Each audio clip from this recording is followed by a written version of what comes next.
Christ dans toute sa plénitude, dans tout ce qu'il signifie, doit être dans le ministère de la prophétie en vue. Et cette déclaration dans Apocalypse 19:10 récapitule tout cela. Elle rassemble en une seule phrase le ministère prophétique depuis son origine. Je pense que le ministère prophétique a commencé le jour où il a été déclaré que la postérité de la femme écraserait la tête du serpent, et qu'il s'est prolongé par Enoch, qui a prophétisé « Voici le Seigneur est vu », Jude chapitre 14, et ainsi de suite depuis lors. Tout cela se trouve récapitulé à la fin du livre de l'Apocalypse dans cette pensée que le témoignage de Jésus est l'esprit de la prophétie.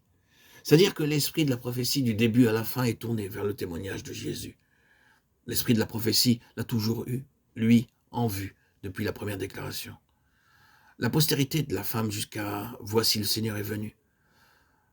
Remarquons comment très rapidement dans la parole de Dieu, le commencement et la fin nous sont présentés comme ne faisant qu'un. Tout ce qui sous-tend la parole a pour but le Seigneur Jésus-Christ dans sa plénitude. Il a donné des prophètes jusqu'à ce que nous parvenions à la plénitude de Christ. C'est cela la finalité. Et Dieu ne sera jamais satisfait par autre chose de moins que par la plénitude de son Fils, manifestée par l'Église. L'Église doit être l'expression de sa plénitude.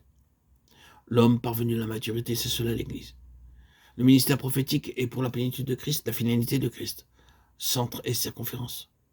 Christ, le premier et le dernier. Christ dans le tout et Christ dans chaque détail. Voir Christ par révélation signifie que vous n'accepterez jamais rien de moins que cela.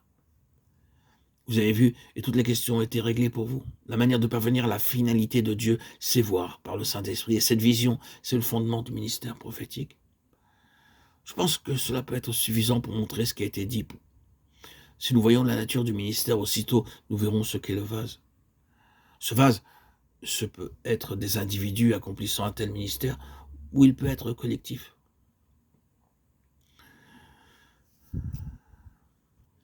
Et nous devons voir cela non de manière technique ou en termes d'apôtres, de prophètes, ou comme à des emplois, mais comme des fonctions vitales. Dieu est occupé à ce que l'homme et la fonction correspondent l'un avec l'autre. Il ne se préoccupe pas de l'homme et de son professionnalisme, ni de sa position officielle avec un titre, quel qu'il puisse être. Le vase doit être conforme et l'onction doit accréditer le vase. Nous n'irons pas nous proclamer prophètes, mais Dieu fasse qu'il puisse se lever un ministère prophétique pour notre temps, pour que son plein dessein concernant son Fils soit présenté à son peuple. Le peuple en a besoin, et c'est là, bien sûr, le besoin de Dieu.